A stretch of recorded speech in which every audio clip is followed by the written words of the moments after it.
ও গাজীপুরের মুসলমান, একটু ঠান্ডা মাথায় বলেন, মরতে তো হবেই। কত বাপের আগে সন্তান চলে গেল, কত বাপের আগে দাদা বেঁচে থাকতে নাতি মরে গেল, কত মানুষ দুনিয়ার থেকে আমার সামনে কবর দিয়ে নামায় দিলাম, কত জানাজায় হাজির হয়ে গেলাম, কিন্তু আমার বোধ জাগ্রত হলো না। আল্লাহ বলতেছেন ওই দিন যাওয়ার পরে বলতেছিস আমি রব্বুল আমিন তোমার প্রতি পূর্ণ ঈমান আনবো, তোমার আয়াত অস্বীকার করবো না। বুঝে থাকলে বলেন তো ওই দিনের এই স্বীকারোক্তিতে আমাদের কি বাঁচার কোনো কায়দা থাকবে? এবার একটু বুঝে থাকলে বলেন কিয়ামত কি হয়ে গেছে? আল্লাহ কি কাদেরকে জাহান্নামের সামনে দাঁড় করাইছেন তার তালিকা কি দিয়ে দিয়েছেন? আল্লাহ দেন নাই তালিকা, কিয়ামত হয় নাই, কিন্তু আল্লাহ গাজীপুরের ময়দানে এই আজকের ডেটের মধ্যে এখানে বসায়া আল্লাহ রাব্বুল আলামিন কোরআন থেকে বান্দাকে জানাই দিচ্ছেন, বান্দা তাহলে ওই দিন যাওয়ার পরে এটা কিন্তু তোর হতাশার কারণ হবে। আজকের থেকে শিক্ষা নিয়ে নে, তোর দুনিয়ায় আর ফেরত আসা লাগবে না। তুই তো বরং যেই না আমল নামা ডান হাতে চলে আসবে, ইয়ানকালিবু ইলা আহলিহি মাসরুরা, লাফাইতে লাফাইতে না তোর পরিবারের কাছে যাওয়ার দরকার। গরুর বাছুর যেরকম করে আনন্দ 3-4 দিন হওয়ার পরে এমন লাফানো লাফায়, কেন লাফায় কেউ জানে না, মনে হয় চুলার মধ্যে চলে যাবে, মনে হয় পালের মধ্যে উঠে যাবে, মনে হয় বিছনার মধ্যে চলে যাবে, লাফায় না। আল্লাহ বলতেছেন তোর আমলনামা পাওয়ার পরে তো লাফাইতে লাফাইতে খুশি হওয়ার কথা, তুই মন খারাপ করবি কেন? বান্দা তোর যেন মন খারাপ না হয় এই জন্য আমি অগ্রিম জানায় রাখলাম, জীবন থেকে 2টা অপরাধ দূর করে ফেল। আল্লাহর আয়াত, আল্লাহর হুকুম যেই না মাত্র জেনেছিস আর কখনো এখান থেকে দূরে থাকতে পারবি না। আর আল্লাহর প্রতি পূর্ণ মুমিন হয়ে আয়, ওই দিন যাওয়ার পরে কিন্তু দ্বিতীয়বার এই আবদার গ্রহণ করা হবে না, ঠিক কি না? বলছি তো ঠিক, কিন্তু নিজের জীবন থেকে একটু মিলায় দেখি। ফজরের আযান মুয়াজ্জিন কতবার জীবনে দিয়ে গেল, হাইয়া আলাস সালাহ,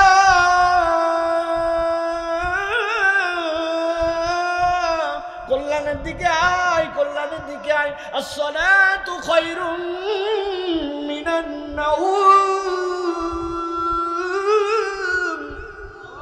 ঘুমের থেকে নামাজ উত্তম রে, ঘুমের থেকে নামাজ উত্তম। কতবার শুনলাম, কোনোদিন শুনলামই না, আল্লাহর এই হুকুম পালনই করলাম না। জুম্মার নামাজে হাজির হয়ে গেলাম, আসর মাগরিব এশা পড়লাম না। আল্লাহ বলল মুখ দিয়ে মিথ্যা বলিস না, অনবরত মিথ্যা কথা বলে গেলাম। আল্লাহ বলছেন ওই দিন যাওয়ার পরে বলবি ওয়ালা নুকাযযিবা বিআয়াতি রাব্বিনা, আল্লাহ তোমার আয়াত অস্বীকার করব না। ওই দিন যাওয়ার পরে কাজ হবে না। জীবন বদল করতে হলে এখন থেকে জীবন বদল করা লাগবে, ঠিক না?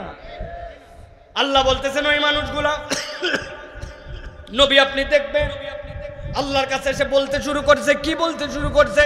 আল্লাহ কোরআনে বলতেছেন রাগ করো ওই বান্দাদের জন্য, রব্বানা বসারনা ওয়া সামি'না ফারজি'না না'মাল সালিহান ইন্না মুকিনুন।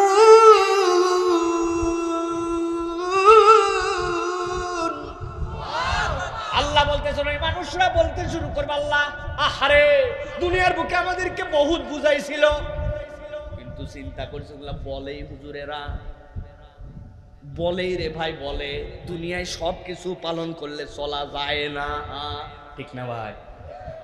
আপনি দোকানদারি করে দেখেন, মিথ্যা ছাড়া আপনি দোকানদারি করতে পারবেন না। হুজুর আপনি তো দোকানদার না, ওয়াজ করা সহজ, উল্টা ওয়াজ আমাদেরকে করে, ঠিক কিনা? আপনি এই সকল কথাবার্তা যদি বলেন, আল্লাহ বলতেছেন ফ্যানটা একটু ঘুরে দেন, দাঁড়িয়ে কেনা বাতাস। আল্লাহ বলতেছেন ওই সময় ওই মানুষগুলো আল্লাহর কাছে বলবে, আমি একটা কথা আমার নিজের থেকে বলতেছি না, আল্লাহ কোরআনে বলছেন রব্বানা আবসারনা, ওই মানুষগুলো এই দিন দেখে ফেলবে আল্লাহ তাদের জন্য কি শাস্তির ব্যবস্থা করেছেন। আল্লাহ আমরা তো দেখে ফেলছি, আল্লাহ এই জাহান্নামের দিকে আমাদেরকে কেমনে দাবড়ায় দাবড়ায় নিয়ে আসা হয়েছে। রব্বানা আবসারনা ওয়া সামি'না, আল্লাহ আমরা শুনেও ফেলছি, আল্লাহ যা যা ঘটনা সবগুলো আমরা শুনে ফেলছি। আল্লাহ আল্লাহ তোমার কাছে ফরিয়াদ, ফারজি'না, আমাদেরকে একটু আরেকবার ব্যাক করে দুনিয়ায় পাঠায় দাও। এই দুনিয়ার থেকেই তো আসলি, আবার কেন দুনিয়ায় যেতে চাস? কেন আবার দুনিয়ায় ফিরতে চাস? আল্লাহর কাছে বলবেন না'মাল সালিহা, আল্লাহ একবার খালি পাঠায় দেখো, ইন্না মুকিনুন, আমরা কড়া বিশ্বাসী হয়ে আবার ফেরত আসতে যাই। তার মানে ওই দিন আল্লাহর কাছে বিপদে পড়ে যাবে তারা, দুনিয়ার বুকে আমল করেনি যারা। ঠিক কি না?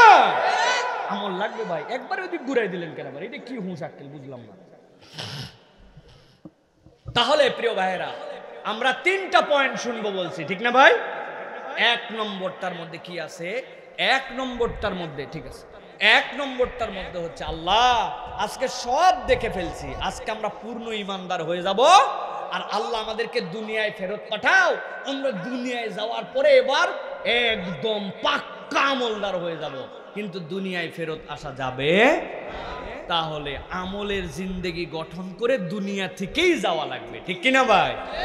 তাহলে আমাদেরকে সিদ্ধান্ত নিতে হবে, যদি কিয়ামত সত্য বলেছি, ওই দিন বিচার ফায়সালা সত্য, তাহলে আমি আমার নিজের জীবনে একটু অবজারভেশনে নিয়ে আসি যে আমার কি আমল আছে আর কি আমল নাই, আমি কেমন ইমানদার হয়ে এতদিন জীবন কাটালাম, আমার জীবনের অনেক তরাক্কি দেখলাম। আহারে, বয়স বাড়তে বাড়তে মানুষের 40-এর নিচ পর্যন্ত বাড়ায়, কমায় কমায় বলে বয়স, আর 40 পার হলে মানুষ বাড়ায় বলে। মুরব্বীর বয়স কত? ও ঠিকঠাক মতো বলে না, কই যুদ্ধের 10-12 বছর আগে, যুদ্ধের সময় ছোট ছিলাম, উল্টা পাল্টা কথা। আপনার বয়স কর না কেন? মানে বুঝাতে চাই আমি একটু বয়স বেশি, ঠিক না ভাই? আর এর আগ পর্যন্ত মানুষ কমাতে চায়, শুধু বয়স কমাতে চায়, এটা ফিতরাত মানুষের। তাহলে বয়স তো অনেক বাড়লো ভাই, তুমি একটু তাকায় দেখো, এসএসসি পাস করে ফেলছো, এইচএসসি পাস করে ফেলছো, অথবা আগে গ্রামে ছিলে, শহরে চলে আসছি, আমরা সকলে বড় হয়েছি, বয়স তো অনেক বাড়ছে, কিন্তু আমলের জীবন যদি হিসাব মিলাই, ওই ছোটবেলায় মক্তবে নুরানিতে যে কয়টা সূরা, আমার 40 বছর বয়সে ও কয়টা সূরা, আমি এত বড় হওয়ার পরেও ওই সময় যে আমল, আমার এখন পর্যন্ত ওই আমল। আরো আমল কিছু কমছে, আগে আমল ছিল, এখন আমল আরো বাদ দিছে, ঠিক না ভাই? তাহলে না'মাল সালিহান ইন্না মুকিনুন, আল্লাহর কাছে ফেরত যেতে চাবো আমার আমল নাই জন্য। তাহলে সবকিছুর সাথে আমাকে এটা টার্গেট করতে হবে, আমার আমল বাড়তেছে কিনা, এটা আমি হুজুরকেও চিন্তা করা লাগবে। মসজিদে একবারে কাটাই কাটাই ঘড়ি দেখে 1 সেকেন্ড এদিক ওদিক না করে আমি মসজিদে ঢুকতেছি, অথচ জীবনে একবার তাহিয়াতুল ওযু 2 রাকাত সালাত আদায় করলাম না। হযরত রাসূলুল্লাহ সাল্লাল্লাহু আলাইহি ওয়াসাল্লাম মেরাজের রাত্রিতে আসমান থেকে ফেরত আসছেন, আসার পরে জিবরাইল আমিনকে যখন তাকে জান্নাত জাহান্নাম ঘুরাইছেন, ঘুরাই দেখানোর পরে যখন জিবরাইল আমিন যখন দুনিয়াতে আবার নিয়ে আল্লাহ নবী সাল্লাল্লাহু আলাইহি ওয়াসাল্লামকে রেখে গেছেন, যাওয়ার পর আল্লাহ নবী বেলাল রাদিয়াল্লাহু তাআলাকে জিজ্ঞাসা করেছেন, বেলাল কি আমল তুমি করো যেই কারণে আমি জান্নাতে তোমার পায়ের শব্দ শুনছি? বেলাল রাদিয়াল্লাহু তাআলা তো ঘাবড়াই গেছে, আল্লাহ নবী যা বলে আমি তাই করি, যা নিষেধ করি সেখান থেকে দূরে থেকে আমি কি আমল করব? আল্লাহ নবীর বলার বাইরে। না না বেলাল বলো, কিছু একটা করো তুমি। বলে, ইয়া রাসূলুল্লাহ, আমি যখন অজু করি, অজু করার পর চিন্তা করলাম আল্লাহ আমাকে এত বড় একটা সুযোগ দিলেন অজু বানানোর, তা আমি অজুর পরেই ফুরসত থাকলে 2 রাকাত নামাজ পড়ে ফেলি ইয়া রাসূলুল্লাহ। আল্লাহ নবী বলেন, আল্লাহ তোমার এই আমলকে এত পছন্দ করেন যে দুনিয়ায় বেলাল আছে আর তার পায়ের খরমের শব্দ কেমন হবে আল্লাহ জান্নাতে আমাকে শোনায় দিয়েছেন। সুবহানাল্লাহ। আমি কত অজু করলাম জীবনে, কত ব্যস্ততা আমার, কিন্তু 2 রাকাত ওযুর নামাজ পড়লাম না। কত মসজিদে ঢুকলাম, ঢুকার পরে মোবাইল টিপতে টিপতে মসজিদের মধ্যেও সময় পার করে দিলাম। মসজিদে যাই বসে গেলাম, 2 মিনিট আছে ঘড়ির দিকে তাকায় অপেক্ষা করলাম, কিন্তু আমি তাহিয়াতুল মসজিদের 2 রাকাত সালাত আদায় করলাম না। মসজিদে বসার আগে 2 রাকাত সালাত আদায় করা, প্রত্যেক দিন কিছু ওজিফা বাড়ানো, প্রত্যেক দিন কিছু জিকির আজকার করা, প্রত্যেক দিন কিছু কোরআন তেলাওয়াত করা, মাঝে মাঝে গভীর রাত্রে উঠে তাহাজ্জুদের প্র্যাকটিস করা, সুন্নত আমলগুলো না ছাড়া আল্লাহ নবীর প্রতি কিছু কিছু দরুদ শরীফ পাঠ করা। মানে আমাকে তো বুঝাতে হবে যে আল্লাহ আমার বয়স বাড়ছে, টাকা বাড়ছে, অপোজিশন বাড়ছে, আগে ভাড়া বাড়িতে থাকতাম নিজের বাড়ি হয়েছে, আগে সন্তান সন্ততি ছিল না এখন হয়েছে, আমার তো সব বাড়লো, কিন্তু আমার আমল বাড়লো কিনা? আল্লাহ বলতেছেন, বান্দা এইটা তোরে স্মরণ করাই দেওয়ার জন্য আমি বললাম না'মাল সালিহান ইন্না মুকিনুন। ওই দিন যাওয়ার পরে কিন্তু বলবি, আল্লাহ আমি আবার দুনিয়ায় ফেরত যেতে চাই আমল করার জন্য। আল্লাহ বলছেন ওই দিন আসার দরকার নাই, আমি আগেই জানাই রাখলাম এই ঘটনা কিন্তু হবে, তুই প্রস্তুতি নিয়ে আয়। সুবহানাল্লাহ। তাহলে আমরা কি সিদ্ধান্ত নিতে পারবো যে ইনশাআল্লাহ আমরা আমাদের জীবনে আমল বাড়ানোর জন্য চেষ্টা করব? পারবো ইনশাআল্লাহ? পারবো। এবার চলেন তাহলে 2 নম্বরে। আল্লাহ রাব্বুল আলামিন বলছেন, ও আমার হাবিব, ওই দিন যাওয়ার পরে যখন মানুষজন কিয়ামতের বিভীষিকার মধ্যে উত্থিত হওয়া শুরু করবে। সব মানুষ ওই দিন ভয়ঙ্কর পরিবেশের মধ্যে যাবে না। আল্লাহ রাব্বুল আলামিন কতক মানুষের জন্য এক্সেপশনাল ব্যবস্থা করবেন। ওই মানুষগুলোকে আল্লাহ ডেকে নিয়ে তারা আরশে আজিমের ছায়ার নিচে বসায় দিবেন। সব মানুষ যদি মনে করে কিয়ামতের ময়দান ভয়াবহ, ভুল কনসেপ্ট এইটা, সকলের জন্য এটা ভুল। সকলের জন্য কিয়ামতের ময়দান ভয়াবহ হবে না। কতক মানুষ টেরই পাবে না। রব্বুল আমিন এক মুহূর্তের মধ্যেই খেলাটুকু তার জন্য পার করে দিবেন। আর কতক মানুষের জন্য ওইটা বিশাল বড় কঠিন হবে, বিশাল বড় কঠিন হবে। আপনি যদি ছোট্ট একটু কনসেপ্টের মধ্যেও বুঝেন, আপনার এইখান থেকে চন্দ্রা বেশি দূরে নয়, অল্প একটুখানি পথ, 5-7 কিলোমিটার 10 কিলোমিটার গেলেই হয়ে যায়। এখন কঠিন গরমের দিনে আপনি যদি রাস্তা 10 কিলোমিটারই এখান থেকে হেঁটে হেঁটে চন্দ্রা পর্যন্ত যান, আপনার অবস্থাটা কি হবে? আরেকজন যদি একটা সুন্দর কারের মধ্যে এসি করা করে ছেড়ে দিয়ে ওই পর্যন্ত রাস্তায় কোনো যানজট নাই যায়, এখন ওইখানে যাওয়ার পরে দুই ব্যক্তিকেই যদি বলা হয়, আর কারের ভিতরে যেই লোক আছে সে বলতেছে ভাই এটা কোনো রাস্তাই না, খালি উঠলাম আর নামলাম, বিরক্ত লেগে গেল, আর একটু দূরে গেলে ভাল লাগতো। আর যেই বেটা হাঁটে হাঁটে আইছে 1.5 ঘন্টায়, ওই বলবে মিয়া ইয়ার কি মারেন, কি কষ্ট আমি জানি, আগে পানি দেন, ঠান্ডা কলিজা ঠান্ডা হয়ে যায়, ঠিক কিনা? সুতরাং রাস্তা বরাবর হলেও পদ্ধতিটা আলাদা। আল্লাহ বলতেছেন ওই দিন যাওয়ার পরে আল্লাহর এক শ্রেণীর বান্দা আল্লাহর সামনে ওই দিন উঠবে। আল্লাহ বলতেছেন তারা ওই দিন আল্লাহর কাছে একটা কথা বলতে শুরু করবে, এই কথার দলের মধ্যে যেন তোমরা শামিল হয়েও না, আমি আল্লাহ তোমাদেরকে জানাই দেই। আল্লাহ বলছেন ইন্না আনজারনাকুম আযাবান করিবা ইয়াওমা ইয়ানজুরুল মারউ মা قدمت يداه ويقول الكافر يا ليتني كنت ترابا। আল্লাহ বলতেছেন ও আমার হাবিব, ওই দিন আপনি দেখতে পাবেন দুনিয়ায় গাদ্দারি করছে, দুনিয়ায় ইসলাম পছন্দ করে নাই, দুনিয়ার বুকে বিশাল শান-শওকত নিয়ে চলছিল, মাতব্বরি তকব্বরি তো কেউ তাদের সাথে পারে নাই, মনে করছিল ধরা ছোঁয়ার বাইরে। আল্লাহ বলতেছেন ইন্না আনজারনাকুম আযাবান করিবা, যখন তাদের কাছে আযাব চলে আসবে, আল্লাহর নিকট হয়ে যাবে, ইয়াউমা ইয়ানজুরুল মারউ মা কদ্দামাত ইয়াদা, ওই দিন দেখতে পাবে মানুষ কি সে অগ্রে পাঠায় আসছে, কি সে ডিপোজিট করছে, সব যখন ব্যালেন্স চেক করে দেখতে পাবে। আল্লাহ বলতেছেন ওই সময় এক শ্রেণীর লোক আল্লাহর কাছে চিৎকার করে বলতে শুরু করবে, তারা কারা? ওয়ায়াকুলুল কাফিরু ইয়া লাইতানি কুনতু তুরাবা। আল্লাহ বলছেন যারা কাফের তারা আল্লাহর কাছে বলবে আমরা যদি আজকে মাটি হয়ে যেতাম। নবীজি সাল্লাল্লাহু আলাইহি ওয়াসাল্লাম বলছেন এত কিছু থাকতে তারা মাটি হতে যাবে কেন? জিজ্ঞাসা আছে না ভাই, কেন মাটি হতে যাবে? হাদিসের মধ্যে আসছে, মুসনাদ আহমদের হাদিসের মধ্যে আল্লাহ নবী বলছেন সব মানুষকে আল্লাহ যখন ইয়াউমা ইয়াবআসু, আল্লাহ যখন আবার উত্থিত করবেন, সব মানুষ সব সৃষ্টিকুল আল্লাহর সামনে হাজির হয়ে যাবে, জন্মদিনের পোশাক পরে হাজির হয়ে যাবে, কারো গায়ে কোনো ড্রেস থাকবে না। ওই যে ছোট্টবেলায় যেরকম করে উঠেছিল আল্লাহ এরকম করে সবাইরে হাজির করবেন, সব প্রাণী হাজির। আল্লাহ নবী বলছেন এরপর আল্লাহ কতকগুলা দুম্বা, কতকগুলা ছাগল, কতকগুলা ভেড়া তার সামনে আল্লাহ হাজির করবেন। ওই ভেড়ার পালের মধ্যে যখন সবগুলা মিলে ঘাস খাচ্ছিল, সবগুলা মিলে খাবার খাচ্ছিল, খাবার খাইতে খাইতে একটা দুম্বা যার মাথার মধ্যে শিং উঠে গেছিল তরতরায়া, আর পাশে যেইটা খাচ্ছিল তার মাথার মধ্যে তখনও শিং উঠে নাই, শিংওয়ালার যখন শিং উঠছে চুলকাই শিংয়ের মধ্যে, ও তখন মাতব্বরি করে তার পাশের জন্য খাইতে দিবে না, গুতা দিয়ে ওই দুম্বারে কষ্ট দিয়ে সরাই দিয়েছিল। আল্লাহ রাব্বুল আমিন তখন ওই যেই দুম্বার মাথার মধ্যে শিং ছিল না, আল্লাহ বলবেন তোর শিং উঠাও, শিং সাথে সাথে উঠে যাবে, যেইটা ওরে দুনিয়ার বুকে গুতা দিয়েছিল খাইতে খাইতে, এবার বলবেন তুই ওরে গুতা দে। ওরে যখন গুতা দেওয়া হবে হিসাব বরাবর হয়ে যাবে। পৃথিবীর যত বাহিমাতুল আনাম সব প্রাণী কুলের বিচার আল্লাহ শেষ করে তাদেরকে বলবেন সবগুলা মাটি হয়ে যাও। যেই না সব মাটি হয়ে যাবে, এই মানুষগুলা তো আল্লাহর সামনে দেখে ফেলছে আযাব কাকে বলে, আল্লাহর বিধানকে অস্বীকার করার কারণে তাদের প্রাপ্তি কি, জাহান্নাম কেমন করে তাদেরকে ডাকতেছে। ওয়াসিকাল্লাযীনা কাফারু ইলা জাহান্নামা যুমারা, দল দল করে পিটায় পিটায় তাদেরকে নিয়ে আসা হয়েছে, কোমরের মধ্যে জিনজির লাগায় দেওয়া হয়েছে, এখনই তো জাহান্নামের মধ্যে ফেলে দেওয়া হবে। আল্লাহ বলতেছেন ওই মাটি হয়ে যাওয়া দেখে ওই কাফেরেরা অস্থির হয়ে যাবে, আল্লাহর কাছে বলতে শুরু করবে, ইয়াকুলু ইয়া লাইতানি কুনতু তুরাবা, আজকে যদি মাটি হতাম কত ভালো হতো। আল্লাহ বলতেছেন আজকে মৃত্যুকে জবাই করে দেওয়া হয়েছে, মাটি তো দূরের কথা, আর কোনোদিন তুই মৃত্যু বরণ করবি না, হয় জান্নাত না হয় জাহান্নাম। আল্লাহু আকবার।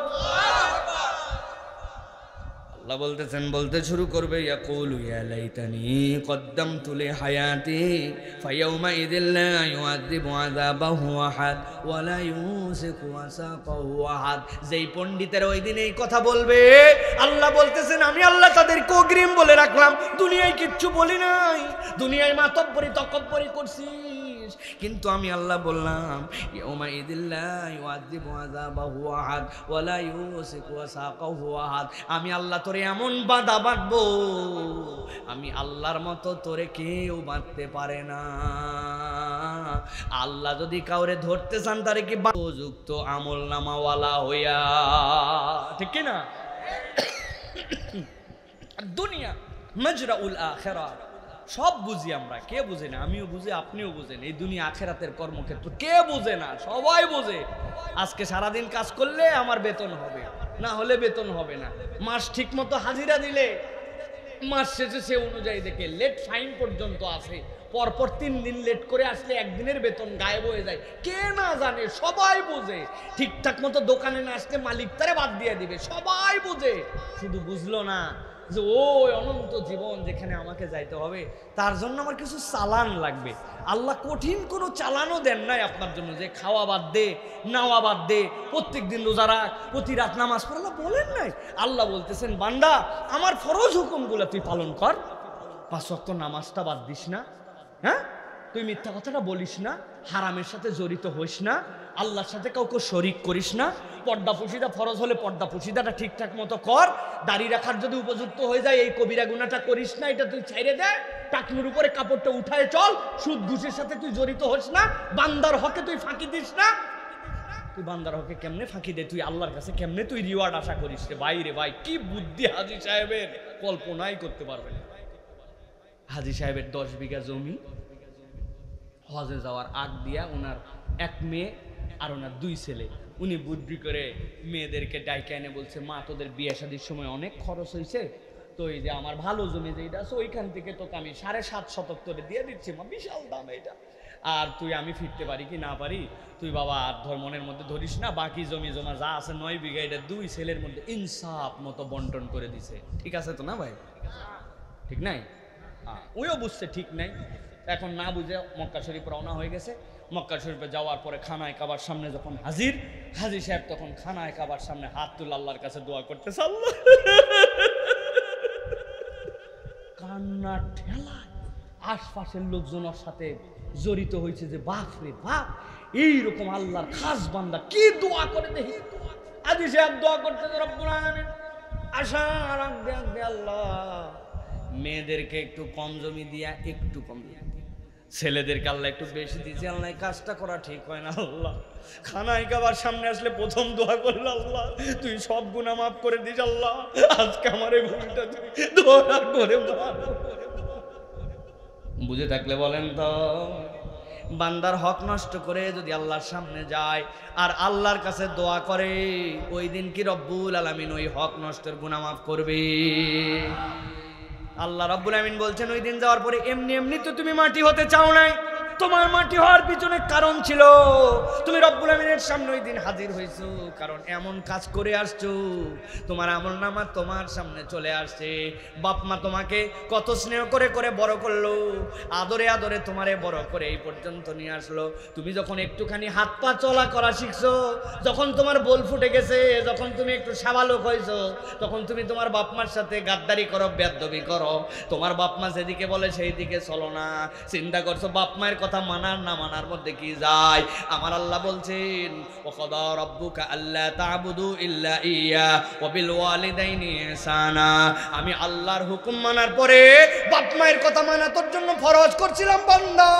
আজকে তুই বাপ মায়ের কথা না শুনে বেয়াদবি করে আসছিস, তুই তকব্বরি করে আসছিস। বাপ মা বলছে আব্বারে এইরকম চুল মানুষে কাটে না, এই চুল কাটলে মানুষ ভদ্রলোক বলে না, এইটা কোনো ভদ্র পরিবারের চুল কাটা হতে পারে না। বেশি কথা বললে তোমার বাড়ি থাকলাম না, আছে না ভাই? আরে ভালো প্যান্ট মানুষ পরে, তুই কেন নিচের প্যান্ট কেনার পরে সেরা প্যান্ট পরিস? কই এইটার নাম স্টাইল, তুমি কি বোঝো? আছে কিনা? অমুক বন্ধুর সাথে ঘুরিস না, ওইটা গাঞ্জাখোর, ওইটা হচ্ছে মদখোর, ওইটা হচ্ছে নেশাখোর, তার সাথে চলবি না। কয় হয় আমি ওর সাথে চলবো, তোমার যদি সমস্যা থাকে বাড়ির থেকে বাইর করে দাও। বাড়ির থেকে বাইর করে দাও বলে বাপ মার সাথে বেয়াদবি করে, উচ্ছৃঙ্খলের মতো আচরণ করে। দুনিয়ার মানুষ তাকে স্মার্ট বলতে পারে, কিন্তু সে মূলত জাহান্নামের তালিকায় তার নামটাকে উঠায় নিচ্ছে, ঠিক কি না? এরকম সন্তান অবশ্য আমাদের গাজীপুরে না, আসেনি? আমার আল্লাহ রাব্বুল আমিন বলছেন ওই সন্তানগুলোর জন্য ওই দিন যাওয়ার পরে তারা টের পাবে। আল্লাহ কোরআনে কি বলছেন দেখেন, আমার একটাও আমার কথা নয়। আমার আল্লাহ রাব্বুল আমিন বলছেন ওয়া আম্মা মান উতিয়া কিতাবাহু বিশিমালিহি ফায়াকুলু ইয়া লাইতানি লাম উতা কিতাবিয়া ولم أدر ما حسابيا يا ليتها كانت القاضية। আল্লাহ বলছেন সাবধান ও আমার বান্দারা, সাবধান, সহ্য করতে পারবি না। আল্লাহ বলছেন কিয়ামতের দিনে যাওয়ার পরে এক শ্রেণী আল্লাহর সামনে হাজির হয়ে যাবে। যাওয়ার পরে তারা বলতে শুরু করবে আম্মা মান উতিয়া কিতাবাহু বিশিমালিহি। তাদের বাম হাতে যেই না আমলনামা দিয়ে দেওয়া হবে, ওই বাম হাতের আমলনামা, আমি যতবার এই তাফসীর করি, যতবার বলি আমার নিজের মধ্যে ভয় লেগে যায়। ওই বাম হাতে আমলনামা এরকম নয়, এদিকে আয় ধর তোর আমলনামা, একজন দিয়েছে ডান হাতে, একজন দিয়েছে বাম হাতে, সস্তা কারবার এরকম হবে না। আল্লাহ কোরআনুল কারীমের মধ্যে বলছেন আম্মা মান উতিয়া কিতাবাহু ওয়ারা যহরি ফাসাউফা ইয়াদউ সুবুরা।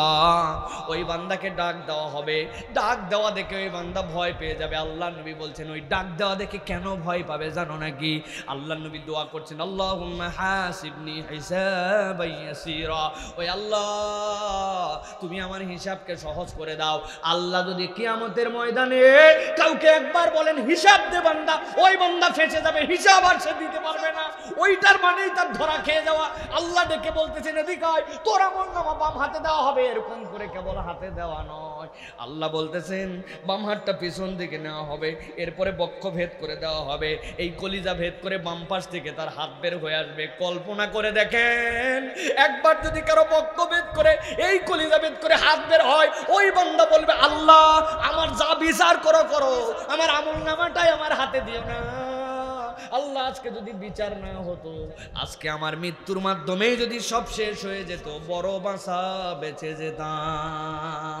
বলেন তো ওই দিন যাওয়ার পরে এইগুলা কথাবার্তার কোনো মানে থাকবে? এগুলো কথা মানে থাকবে ভাই?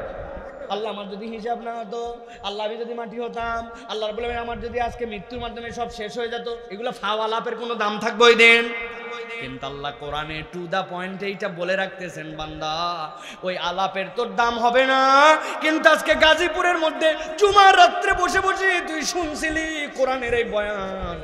বান্দা তুই মনের মধ্যে একবার চিন্তা কর, কোন আমল থাকলে আমার আমলনামা বাম হাতে আসতে পারে, সেই আমল থেকে আমার জীবনকে ফিরায় দিতে হবে।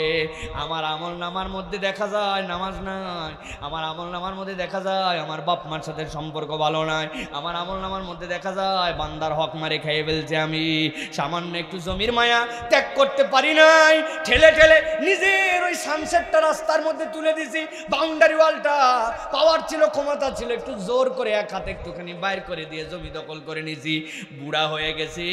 বাপ মরে যাওয়ার সময় বলে গেছিল বোনের জমিগুলা ঠিকঠাক মতো ফেরত দিয়ে দেশ।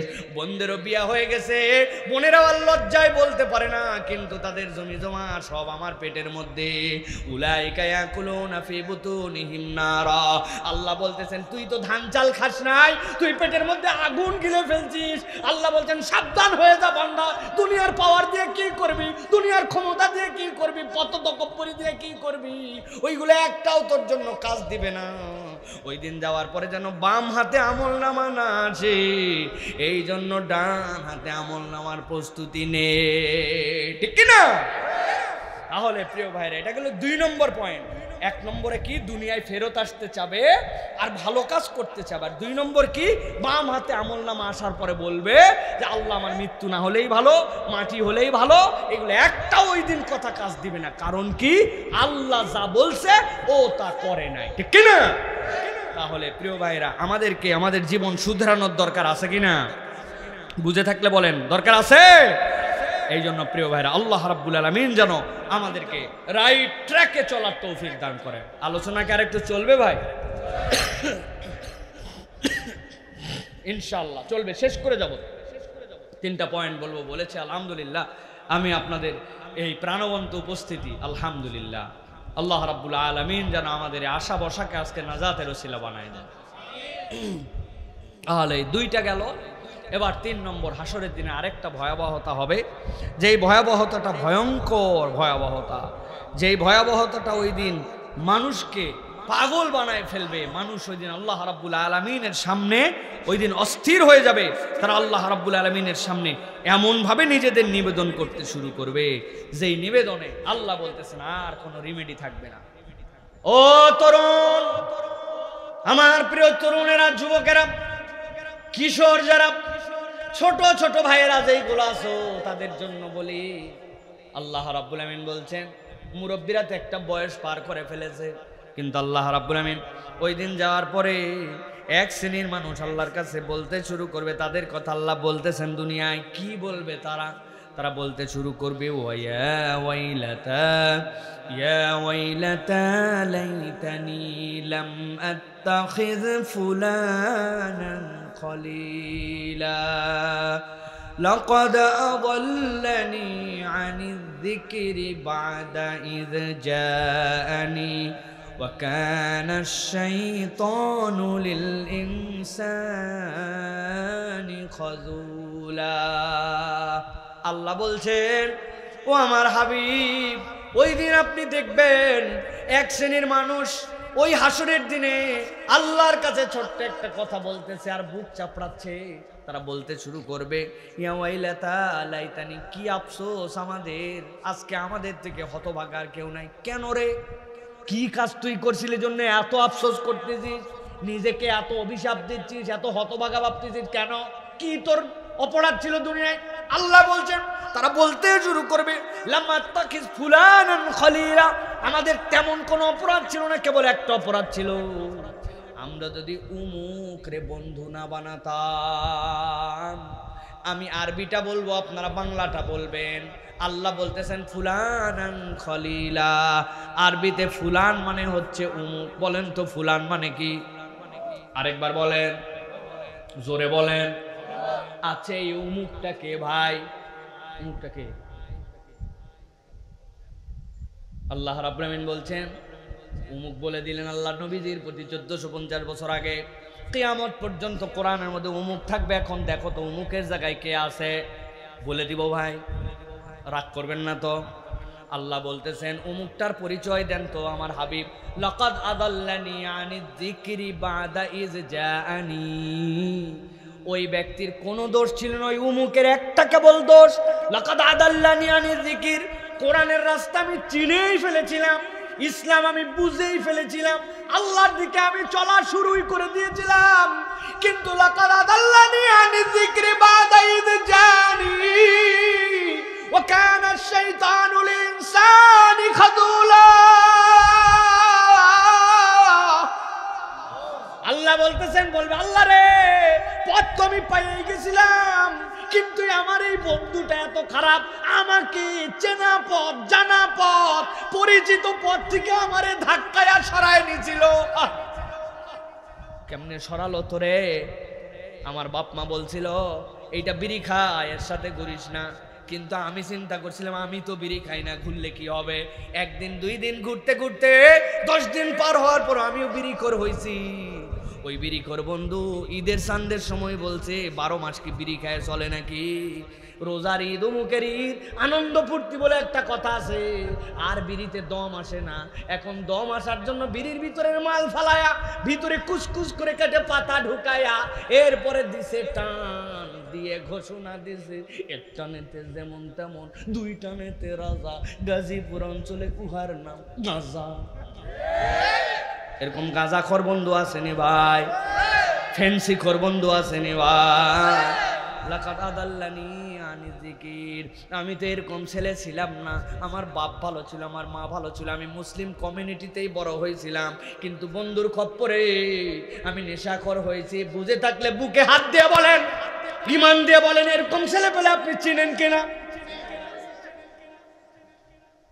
নামাজ পড়তো মসজিদে, কিন্তু বেনামাজির সাথে ঘুরতে ঘুরতে বলতেছে, দোস্ত নামাজ তো পড়বি, কিন্তু যে খেলা চলতেছে পাওয়ার প্লে, আর মাত্র 3 ওভার, 6 বলে লাগবে 12 রান, টান টান উত্তেজনা আছে না, নামাজ বাদ দিয়া দিছি। আমি তো কত জায়গায় বলছি আসরের নামাজের ওয়াক্ত 4:15, বন্ধু মসজিদে ঢুকবে 4:14 বাজে। এমন সময় পিছন থেকে একজন আসে, টিট টিট, গায়ের গোড়ার মধ্যে এসে হরেন মারিস কেন? কয় দে রে দোস্ত তুই। বলছে দোস্ত আমার বড় ভাইয়ের থেকে আজকে R15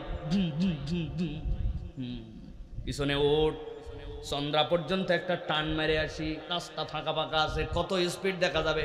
কয় দোস্ত রে আর মাত্র 1-2 মিনিট আছে, আসরের নামাজ পড়েই যায়। বলতেছে আসরের নামাজ প্রত্যেক দিন থাকবে, তুইও প্রত্যেক দিন থাকবি, উঠতে মন চালে উঠ, বাইক প্রত্যেক দিন পাওয়া যাবে না, না উঠতে মন চালে অন্য দোস্তকে নিয়ে যাব। কনফিউশনের মধ্যে পড়ে গেছে, কথা তো ঠিক। নামাজি বন্ধু বেনামাজির সাথে থাকে, নামাজ ত্যাগ করছে, 1 দিন 2 দিন করতে করতে বন্ধুর সাথে ঘুরতে ঘুরতে মনের থেকে নামাজ উঠে গেছে, নামাজি বেনামাজি হইছে। লাকাদ আদাল্লানি আনি যিকরি বাদা ইয জানি। হেদায়েত পাইয়েই গেছিলাম, ওই বন্ধুর কারণে হেদায়েত হারা হয়েছে। এরকম ঘটনা এলাকায় আসেনি? আবার উল্টাটাও আছে, আছে না? ওই যে আপনাদের মুরব্বীরা বসে আছে, 2-1 জনকে চিনেন, এই মানুষের 10 বছরের আগের জীবন আর এখনকার জীবন আপনি মিলাতে পারবেন না। আল্লাহ যদি নসিবে হেদায়েত দেয়, আলেমদের সাথে বন্ধুত্ব হয়ে যায়, আর আল্লাহ যদি নসিবে হেদায়েত না দেয়, ওই বন্ধুর কারণে পথ হারায়া জাহান্নামের রাস্তা ধরে, ঠিক কি না? আল্লাহ এই জন্য বলছেন, ওই বাপটা আফসোস করে বলতে শুরু করবে, লাম আত্তাকিস ফুলানান খলিলা, যদি তারে বন্ধু না বানাইতাম। আল্লাহ বলতেছেন আমার শেষের দিকের কথা ভালো করে দিল দিয়া বোঝেন। এর আগ পর্যন্ত যেখানে যেখানে বলছি আল্লাহ নিজের পক্ষ থেকে জানাইছেন, কিন্তু নবীর পক্ষ থেকে কোনো কথা বলেন নাই, খেয়াল করছেন? কিন্তু আল্লাহ এই জায়গায় বলছেন, যেই ব্যক্তি কোরআন বুঝে ফেললো, সত্য চিনে ফেললো, মৃত্যু আছে জেনে ফেললো, পরকালে যেতে হবে বুঝে ফেললো, আল্লাহ ওই দিন যাওয়ার পরে কি কি প্রশ্ন করবেন এটাও জানে ফেললো। কিন্তু এত বোঝার পরেও যারা বন্ধুত্বের খপ্পরে পড়ে ওই বন্ধুত্বের সাময়িক মায়াকে ত্যাগ করতে পারলো না, ভালোর দিকে হিজরত করতে পারলো না, ওই বদমাইশটার থেকে দূরে সরতে পারলো না, তারপরেও দোস্ত বলে খবর দিল, দোস্ত বলে সম্বোধন করলো। আল্লাহ নবী বলছেন, ও রব্বুল আমিন আপনি তো জানাইছেন, এবার আল্লাহ নবী বলবেন আমি আরেকটু বিচার আপনার কাছে দিতে চাই। কি বিচার দিতে চান? আল্লাহ নবীর কথা আল্লাহ বলতেছেন, ও ক্বালার রাসূলু ইয়া রাব্বি ইন্না কওমি ইত্তাখাযু হাযাল কুরআনা মাহজুরা।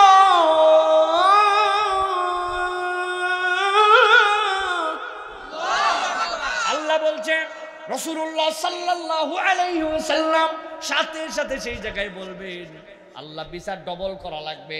এদের কাছে কোরআন আসছিল, কিন্তু কোরআন আসার পরে এই মানুষগুলা কোরআনকে খেল তামাশা বানাইছিল। শনিবার শুক্রবার সকালে যেয়ে চায়ের দোকানে বসে বলছে গতকালকে হিলফুল ফুজুল একটা মাহফিল করছে, বক্তা একটা আনছিল ফাটাফাটি, ঠিক না?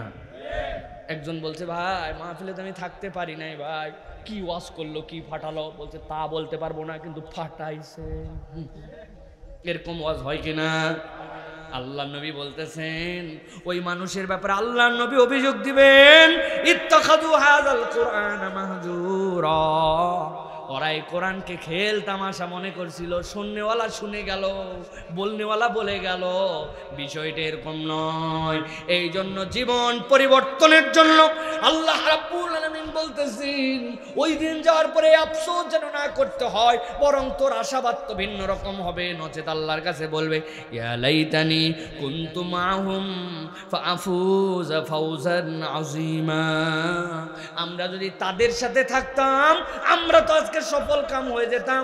আমরা যদি নবীর পক্ষ নিতাম, আমরা যদি নবীওয়ালাদের সাথী হতাম, তাইলে তো আমরা সফল হয়ে যেতাম। কিন্তু নবীওয়ালার সাথী হয় না, আল্লাহওয়ালাকে ভালোবাসে নাই, কোরআনের পক্ষে থাকে নাই, ওই দিন যাওয়ার পরে বিপদ হয়ে যাবে। এই জন্য জেনে বুঝে কোনো খারাপ বন্ধু গ্রহণ করা যাবে না। আলমারু আলা দীনি খালিলি, বান্দা তার বন্ধুর রঙে নিজেকে দেখতে পায়। এই জন্য বন্ধুত্ব বড় গুরুত্বপূর্ণ, ঠিক কি না? মুরব্বীরা অবশ্যই দিক দিয়ে বিরাট বাসা বেঁচে গেছে। মুরব্বীদেরকে খালি জিজ্ঞাসা করবেন, ওরা মোটা গলায় বলবে না আর দুনিয়ায় ভালো মানুষ না, কার সাথে মিশবি বাবা, ভালো মানুষ না আগে ছিল, বলে না? আমার কথা মুরব্বী, আপনি এই সকল চাপাবাজি গপ্প করতে দূর চলছেন, আগে ছিল বললে হবে। আপনি একটু ভালো হলে সমস্যা কোথায়? তাহলেই তো আমি আপনারে খুঁজে পাই। নিজে ভালো হবে না কিন্তু খালি ডায়লগ দিয়ে ভালো মানুষ না, না বাবা দুনিয়াটা শেষ, পান খিলাল মারতেছে আর এই গল্প মারতেছে, ঠিক না? না মুরব্বী না, আপনি ভালো মানুষ হন, আপনি আইকনিক হন, আপনি তরুণদের কাছে প্রিয় হয়ে যান। তারা যেন আপনারা দেখলে দূরে সরে না যায়, তারা যেন বুঝে এই দাদু, এই নানু, এই বড়াব্বাই, চাচা, এই বড় ভাই সে আমার কল্যাণকামী, সে ফ্রেন্ডলি, সে আমার কাছে কঠিন করে কিছু চাপাই দেয় না, তার আন্তরিকতাটা আমার কাছে ভালো লাগে। এইরকম ভাবে সে যেন আপনারে দেখে তো মুসল্লি আসা বন্ধ করছে, বাচ্চা কাচ্চা তো ভয়ে আপনারা দেখে মসজিদে ঢোকে না, কারণ আপনি যে ইচ্ছা চেতাচেতি করেন, যেরকম গরম আপনি মানেন, আপনার গরমের ঠেলায় তো বাচ্চা কাচ্চা চিন্তা করছে ও গেলেই যদি আমরা একটুখানি দৌড়াদৌড়ি করে এমন বকা বক করতে ভালো, মসজিদে না যাওয়াই ভালো। আপনিও চিন্তা করছেন, আল্লাহ নিজে বাঁচাইছে, ঝামেলাগুলা নাই। এই ঝামেলা যদি আপনার মসজিদে না থাকে, পরবর্তী প্রজন্মে আপনার নামাজ পড়ার মুসল্লি খুঁজে পাবেন না। আমি অনেক সময় বলি মুরব্বী, কেউ একজন ডায়াবেটিসের রোগী না থাকলে একটু একটা চকলেট বের করে আমারে দেন তো। পকেটতে দেখি মুরব্বীরা চাচারা যাদের বয়স 50-এর উপরে একটা চকলেট দেন আমারে, পারবেন দিতে? কেন আপনার পকেটে চকলেট নাই কেন বাবা, কি সমস্যা? ডায়াবেটিস নাই মানে চকলেটও নাই? আপনার মসজিদে যে বাচ্চাটা নামাজ পড়তে আসছে, পরে পকেট থেকে বাইর করে চকলেট, দাদু তুই নামাজ পড়তে আসছিস, মাশাআল্লাহ ধর একটা চকলেট নে। কথা যদি বলে তাহলে ডাইকে বলছেন দাদু আগামীর থেকে কিন্তু কথা বলবি না, তুই নামাজে আসছিস, আমার জানটা ভরে গেছে, ডবল চকলেট তোর, কিন্তু কথা বলবি না। ও চিন্তা করবে সুবহানাল্লাহ, আমার এরকম আন্তরিকতা দেয়, প্রত্যেক ওয়াক্তে যদি চকলেট দেন তো মজা পাবে না। 5 দিন পরে 3 দিন পরে একটা 5 টাকার কয়েন বের করে দিয়েছেন, দিয়ে বলছেন ধর যা আইসক্রিম খাবি, যা মন চাই তা খাবি, প্রত্যেকদিন চকলেট খাওয়া যাবে না, নামাজ বাদ দেওয়া যাবে না। দাদু ফজরে আসিস না কেন? ফজরে আসলে কিন্তু দেখবি একদিন 10 টাকা দামের আইসক্রিম খাওয়াবো। আপনার সপ্তাহে বিনিয়োগ 20-30 টাকা। আপনি একদিন হঠাৎ করে মসজিদের থেকে আজানের ডিক্লারের পরে হয়েছে আপনার নামের ডিক্লার, উমুক মুরব্বীটা দুনিয়ার থেকে চলে গেছে, উমুকের বাপ, উমুকে আর নাই, তার জানাজা বাদ আসর। দুনিয়ায় কেউ আপনার জন্য দোয়া করার নাই, কিন্তু যেই পোলাটার পিছনে 20 টাকা বিনিয়োগ করছিলেন, চকলেট খাওয়াইছিলেন, মিষ্টি মিষ্টি হাসতেন যার সাথে, ও যতদিন পর্যন্ত সিজদা দিবে ততদিন পর্যন্ত আপনার জন্য দোয়া করা লাগবে না, অটোমেটিক আপনার আমল নামা আল্লাহ সিজদায় ভরাই দিবে। আপনি খালি চেতেন, বাচ্চার উপর চেতেন, যুবকদের উপর চেতেন, আর খালি বলেন সব খারাপ হয়ে গেল। ভালো বানাবে কে? ভালো তো আমাদেরকে বানাতে হবে, ঠিক কিনা?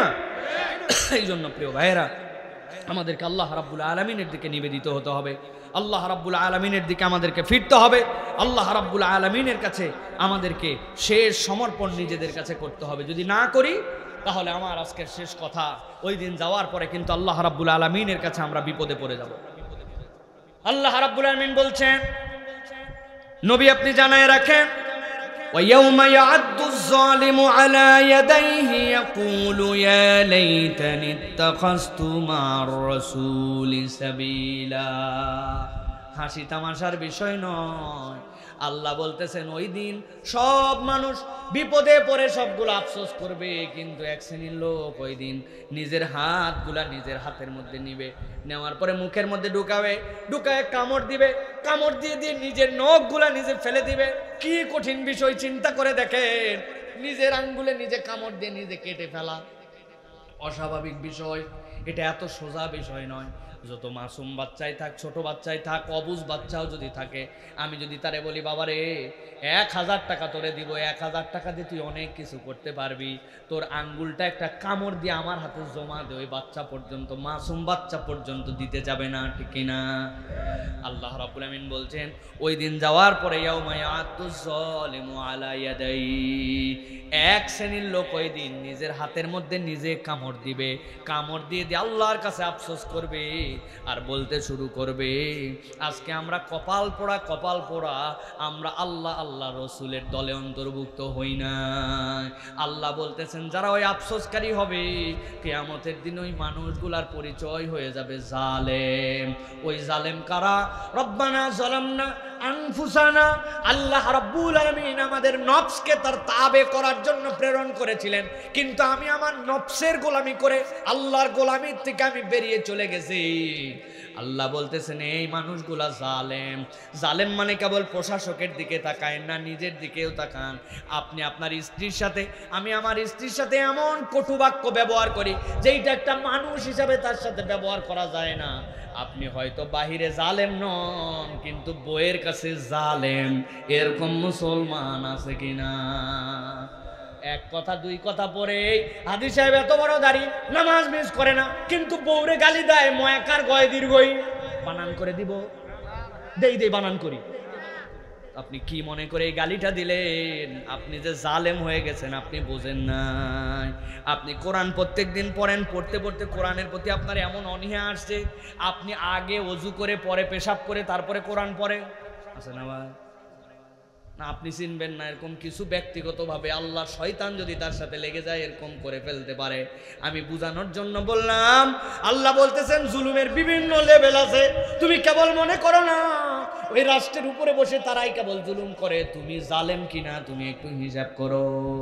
অন্য সময় নামাজ পড়তে চায় না, কিন্তু গার্মেন্টসে ডিউটির সময় জোহরের নামাজের জন্য বের হয়, উনার জোহরের নামাজ ফুরায় না, 10 মিনিটের জায়গায় 30 মিনিট বিড়ি সিগারেট ফকরায়া তারপরে আসে। এরকম কর্মচারী আছে কিনা? আপনি তাহলে জুলুম করছেন। আল্লাহ বলতেছেন ওই দিন যাওয়ার পরে স্ব ক্ষেত্রে যে যে জালেম আল্লাহর কাছে হিসাব দেওয়া লাগবে।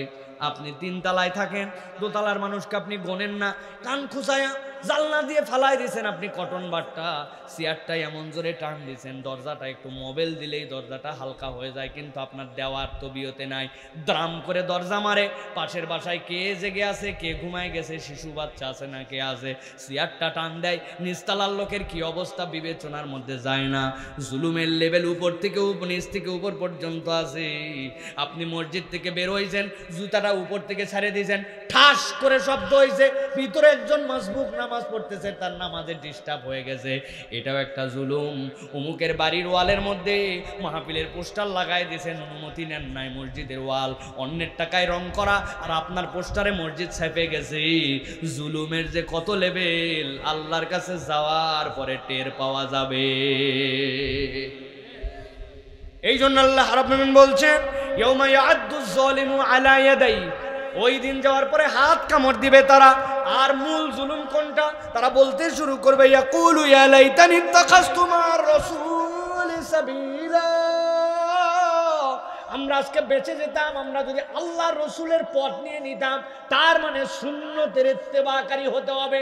আল্লাহর নবীর সুন্নত যার সাথে, মুক্তির রাস্তা তার সাথে। আল্লাহর নবীর সুন্নত যার সাথে নাই, মুক্তি পাওয়ার কোনো সম্ভাবনা নাই, ঠিক কি না? তাহলে প্রিয় ভাইরা, আজকে যে আলোচনা আমরা শুনলাম দীর্ঘ সময় ধরে, এত সময় ধরে আমি বলবো আমিও বুঝি নাই, কিন্তু আপনাদের মহব্বতের কারণে অনেক কথা হলো, আমি আপনাদের কাছে আবারও প্রাইম যে কথা সেটা বুঝাতে চাই, সেটি হচ্ছে প্রিয় ভাইয়েরা, কিয়ামত হয় না, ঠিক না ভাই? কারা কারা ওই দিন ধরা খাবে তাও জানি না, কিন্তু আল্লাহ ওই দিন জানাই দিচ্ছেন, তুমি এই দুনিয়ায় আসতে চাবা, আসতে পারবা না। এসে তুমি আমল করতে চাবো, ওই আমলটা দুনিয়ার থেকে করে যাও। ওই দিন যাওয়ার পরে আল্লাহ রাব্বুল আমিনের সামনে তুমি বলবা, রব্বুল আলামিন, আমি আজকে বাম হাতে আমল নামা চাই না, মাটি হয়ে যেতে চাই, হ্যান হতে চাই। হবে না, তুমি মাটি হতে চাও না চাও এগুলো আল্লাহর কাছে ধর্তব্যের মধ্যে। ওই দিন তোমার ডান হাতে আমল নেওয়ার মতো প্রস্তুতি নিয়ে আসতে হবে। আর এমন সঙ্গ, এমন মানুষ, এমন আচরণ করা যাবে না যেইটার কারণে আমার পরকাল ধ্বংস হয়ে যায়। একটু হিসাব কিতাব করে চলার জন্য আল্লাহ রাব্বুল আমিন কিয়ামতের এই চিত্র আমাদের সামনে তুলে ধরেছেন। আল্লাহ যেন আমাদের সকলকে জেনে বুঝে আমল করে আল্লাহ রাব্বুল আমিন উপযুক্ত হিসাবে নিজেদের জীবন গঠন করে যাওয়ার তৌফিক দান করেন। রাজি আছি তো আমরা ইনশাআল্লাহ? এখন এই চুলার মধ্যে রাত্রেবেলা সুন্দর করে উপর দিয়ে তাল পাতা দিয়ে রাখছে, টিন দিয়ে রাখছে, কিন্তু ওই রাত্রে বৃষ্টি হয়েছে বেধরক। বৃষ্টি একবার উত্তর থেকে দক্ষিণ, একবার দক্ষিণ থেকে উত্তর, চুলা মুলা সব ভিজায়া স্যাঁতস্যাঁতা বানায়া চুলা জাল জ্বলানোর প্রায় অনুপযুক্ত বানায় ফেলছে। মাটির চুলা মাঝে মাঝে এরকম ভিজে যায়, ঠিক না ভাই? এখন আমাদের এলাকার মা বোনেরা পরের দিন তো আগুন জ্বলানো লাগবে, কি বুদ্ধি, পরের দিন তারা করে কি, তাদের কাছে কুপি বাতি থাকে, লম্পু বাতি থাকে। আপনাদের গাজীপুরে কি বলে ভাই এটাকে? কুপি না ভাই? কুপি বাতি। কুপি বাতি সুন্দর করে ধরাবে, ধরানোর পরে পরে পাটকাঠি নিবে, খড় নিবে, কাগজ নিবে, ওই কুপির থেকে ধরাবে, ধরাইয়া চুলার মধ্যে দিয়ে চুলা যখন ভকভকায় জ্বলে উঠবে তখন কুপি নিবাই দিবে। তাছাড়া ম্যাচ দিয়ে যদি খালি ঠোকাতে থাকে আর ধরাতে থাকে পুরা ম্যাচ বরবাদ, ঠিক কিনা? এই জন্য এই পদ্ধতি করে। এখন এই ভদ্র মহিলা কুপির জন্য ম্যাচ একটা মারছে, ম্যাচ একটা মাইরে যেই না কুপি ধরাইছে, দেখে কুপি লাল লাল ধোঁয়া ধোঁয়া আলো মারে, ঠিকঠাক মতো জ্বলতে চায় না। মহিলা মনে করছে গতকালকে কুপির পোলটা পরিষ্কার করা হয় না, আজকে মনে হয় পরিষ্কার করা দরকার। এই জন্য উনি আস্তে করে চাপ দিয়া পোলতাটা পরিষ্কার করে টান দিয়া আবার একটা ম্যাচের ঠোকা মারছে। দেখে এখন লাল ধোঁয়াই খালি মারে না, এখন সাথে একটু দপ দপ দপ দপ করে, নিবে নিবে যেতে চায়, দপ দপ দপ দপ করে, কালো কালো ধোঁয়ার সাথে সাথে লাল লাল আলো মারে। বুঝে থাকলে গাজীপুরের মুসলমান বলেন তো, যেই মহিলা বড় চুলা ধরানোর জন্য ছোট কুপির মধ্যে জ্বলালো, কিন্তু ছোট কুপিতে আলো দেওয়ার পরে ম্যাচ মারার পরে যখন দপ দপ করে নিভে যেতে চায়, ধোঁয়া মারে, লাল লাইট মারে, তার মানে কুপির ভিতরে কি নাই? বুঝে বলেন ঠিক মতো, কি নাই? কেরোসিন নাই, ঠিক কিনা? কুপির ভিতর যদি কেরোসিন না থাকে, যত টান দিবে তত কুপি নিববে, জ্বলার পরিবর্তে খালি পলতা পুড়ে শেষ হয়ে যাবে, ঠিক কিনা? আল্লাহ রাব্বুল আমিন বলছেন, ও আমার হাবিব আপনি জানাই দিয়ে রাখেন, কাদের জন্য? কিয়ামত পর্যন্ত অনাগত মানুষের জন্য জানাই দিয়ে রাখেন। এই উম্মতের মধ্যে এমন কতগুলা মানুষ থাকবে যেই মানুষগুলার ব্যাপারটা হবে এরকম, ঈমান নামক নিয়ামত যদি তাদের মধ্যে থাকে, আল্লাহ বলছেন যখন তাদের কাছে কোরআন তেলাওয়াত করা হবে, আল্লাহর জিকির করা হবে, জাদাতহুম ঈমানা, আল্লাহ বলছেন তাদের ঈমানগুলা বেড়ে যাবে। ভিতরে যদি ঈমান থাকে, ভিতরে যদি বাতির আলো থাকে, তাইলে আল্লাহ বলতেছেন আল্লাহ এইটা বাড়ায় দিবেন। আর যদি ভিতরে কিচ্ছু না থাকে, তাহলে ওই মানুষকে 1000 ডাকার পরে ওই মানুষ কোরআনের দিকে আসবে না, ঠিক কি না? আমার আল্লাহ রাব্বুল আমিন এই জন্য বলছেন, ওয়াইদা তুলিয়াত আলাইহিম আয়াতুহু যাদাতুহুম ঈমানান ওয়া আলা রাব্বিহিম ইয়াতাওয়াক্কালুন।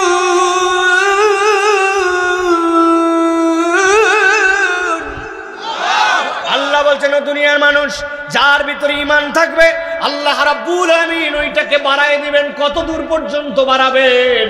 আল্লাহ বলছেন আপনি জানায় রাখেন, ওই বান্দার হালতটা এমন হয়ে যাবে সে আল্লাহ ছাড়া আর কারো প্রতি ভরসা করবে না। এর জন্য শর্ত হচ্ছে ভিতরে তার ঈমান থাকা লাগবে। এখন বাতির ভিতরে যদি তেল না থাকে, ওইটা টানলে যেরকম শেষ, ঠিক একই রকম এমন কতগুলা নামধারী মুসলমান আছে, অজুহাত তারা আসার জন্য খোঁজে না, অজুহাত তারা কেটে যাওয়ার জন্য খোঁজে। তার মানে বুঝতে হবে ভিতরে কি নাই। ঠিক মতো বলেন, ভিতরে কি নাই? ইমানটা দুর্বল আছে। আল্লাহ এই জন্য নবীকে দিয়ে বলতেছেন, নবী আপনি জানান এই কোরআনের কাজ কি হবে, কারা কোরআনের কাছে আসবে। আল্লাহ রাব্বুল আলামিন বলছেন হামিম তানজিলুম মিনার রহমানির রহিম।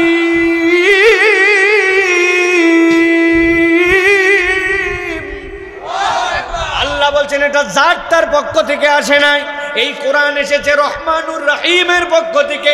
জাত থেকে বড় দয়ালু আর কেউ নাই, যিনি তোমার রব হিসেবে নিজের পরিচয় দিয়েছেন আলহামদুলিল্লাহি রাব্বিল আলামিন। আমি তোমার জন্য এমন রব যিনি জগৎ সমূহের রব, কেবলমাত্র এই ছোট্ট একটু দুনিয়ার রব নয়। আল্লাহ নবী বলছেন এক আসমান থেকে আরেক আসমান 500 কিলোমিটার, 500 বছরের রাস্তা। ওই 500 বছরের গতি কি, ওই 500 বছরের মাপ কি জানি না। 7 আসমান মিলায় যদি 3500 বছর হয়, তার উপরে আল্লাহ রাব্বুল আলামিনের আরশ, তার উপরে আল্লাহ রাব্বুল আলামিনের কুরসি।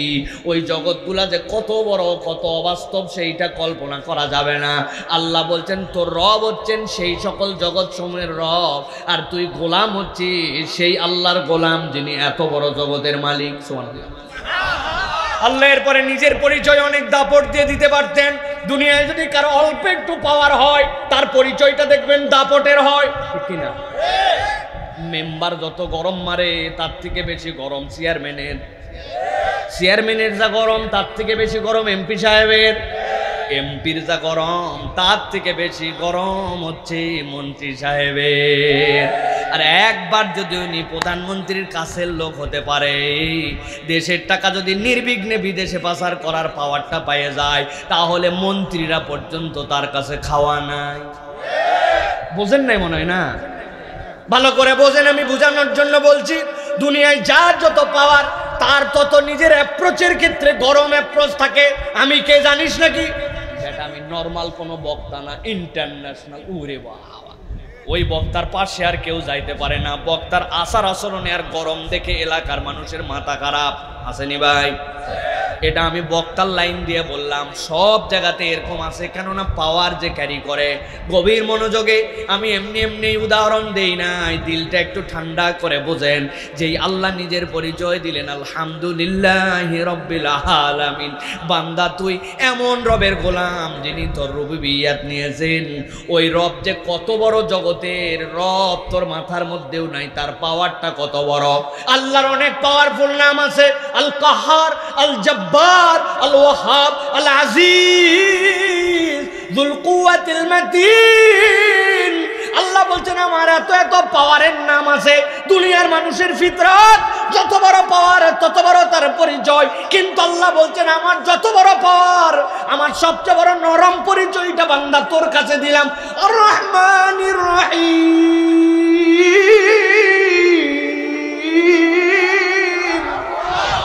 ও বান্দা, আমার সবচেয়ে নরম পরিচয় তোর কাছে দিলাম। আমি হচ্ছে তোর জন্য রহমান, তোর জন্য রহিম। আল্লাহ বলছেন ওই রহমান ওই রব, ওই রহিম ওই রব, যেই কোরআন তোকে তেল হিসাবে দিলেন, যেই কোরআন তোকে ফুয়েল হিসাবে দিলেন, যেই কোরআন তোর জন্য, তোর হৃদয়ের জন্য, তোর ইমানের জন্য পাওয়ার হিসাবে দিলেন। আল্লাহ বলছেন তানজিলুম মিনার রহমানির রহিম। ওই কিতাবটা রহমান রহিম রবের পক্ষ থেকে এসেছে।